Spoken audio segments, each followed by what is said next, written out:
Bonjour à tous, aujourd'hui on vous présente un modèle mythique du tout-terrain, le Jeep Wrangler. Et on ne le teste pas n'importe où. Ce 4x4 on le teste dans le désert d'Agafay et plus tard on ira à l'Alatakak aussi. Vous allez voir, on va bien s'amuser. Véritable icône automobile, Jeep a débuté son histoire dans les années 43 en plein milieu de la Seconde Guerre mondiale. L'armée américaine avait commandé alors la construction d'un véhicule de reconnaissance de type 4x4 transportable, démontable et surtout fiable. C'est là où la Willys est née. Elle a eu une carrière bien remplie avec des dizaines et des dizaines de déclinaisons que l'on appelle les CG, c'est-à-dire destinées aux civils.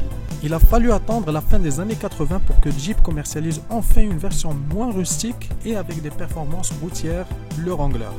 Le fameux 4x4 a été revisité en 1997, à nouveau en 2007 et dernièrement en 2018 avec une nouvelle génération baptisée JL.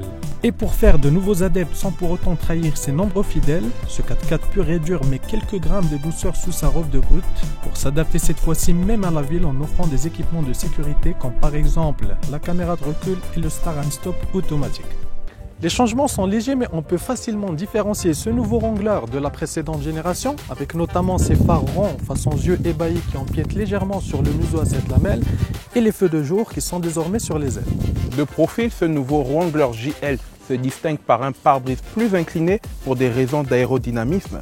Il y a le capot et les portes qui sont en aluminium pour limiter le poids. Il faut noter qu'on peut littéralement rabattre le pare-brise sur le capot. On peut également ôter les portes ainsi que le toit. À l'arrière, les feux reprennent la forme du jerrycan d'essence jadis arrimé sur la ridelle de la Jeep Willys et la roue de secours a été légèrement rabaissée pour offrir une meilleure visibilité au conducteur. La planche de bord de ce nouvel opus témoigne de vrais progrès tant sur les assemblages que sur les matériaux. La qualité de présentation et des plastiques flirtent parfois avec le monde de l'utilitaire, en même temps c'est normal vu la vocation de la voiture. Mais ce qui est nouveau, c'est l'instrumentation avec un écran où on peut configurer tout ce que l'on veut, on peut même avoir la configuration des 4 roues motrices. Notons aussi le nouvel écran tactile facile à manipuler et très réactif et qui est compatible avec l'Apple CarPlay. Les contrôles sont bien protégés et le Wrangler n'oublie pas le sens pratique avec un large rangement sous l'accoudoir central, de quoi poser jusqu'à 4 smartphones. En revanche, en matière de confort, certains conducteurs seront agacés par l'absence du repousse-pied. Notons aussi que le système de navigation est disponible à partir de la version Sahara. Sous le capot de ce Jeep Wrangler, on trouve uniquement un bloc 4 cylindres 2,2 litres de 200 chevaux de puissance et de 450 Nm de couple sur tous les niveaux de finition. Tous sont rattachés à une boîte automatique de 8 rapports. Cette nouvelle génération dispose de nouveaux équipements de sécurité et d'aide à la conduite comme le répartiteur électronique de freinage et le système anti-blocage des roues. Ce 4x4 américain vous emmènera partout, en hiver au chalet, en été en montagne ou lors de vos pique-niques improvisés.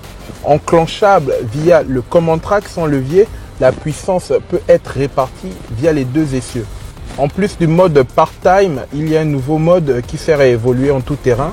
Alors ce nouveau mode, c'est le mode auto qui propose la répartition de 50% du couple sur le train avant lorsqu'il y a une perte d'adhérence. Ce mode peut être effectif jusqu'à 72 km/h. Moins sensible aux défauts de la route avec un amortissement qui ne donne plus l'impression d'être aux commandes d'une carriole du Far West, le Wrangler présente aussi un niveau de confort honorable. Mais il sera impossible de le confondre à un SUV et ce pour plusieurs raisons. Par exemple, sa direction est loin d'être précise et l'oblige à corriger fréquemment la trajectoire. Il est performant avec ses 450 Nm de couple, donc même si la voiture est lourde 2 tonnes 2, globalement ça relance bien, d'autant plus que la boîte est bien gérée. Donc on sent qu'elle est souple et qu'elle passe les rapports au bon moment. Bref, là-dessus il n'y a pas grand chose à dire, sauf que cette voiture n'est pas une référence en termes d'insonorisation. Oui, on entend le bruit du moteur des fois. Préparez-vous à prendre le rond-point à 800 mètres. De plus, la direction n'est pas d'une précision folle non plus, surtout dans les virages.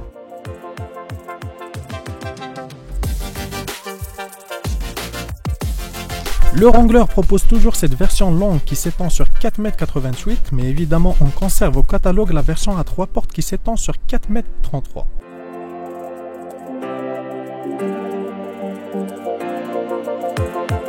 Un autre point qu'on doit évoquer, surtout qu'il s'agit d'un lourd 4x4, c'est son niveau de consommation.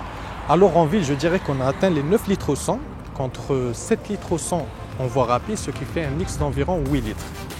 Alors petit bilan bref de ce nouveau Wrangler JL.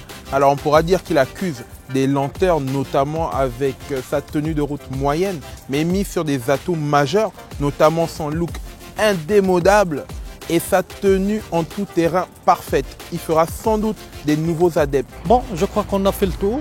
J'espère que cet essai vous a plu et je vous dis à très vite pour un prochain essai. Très vite.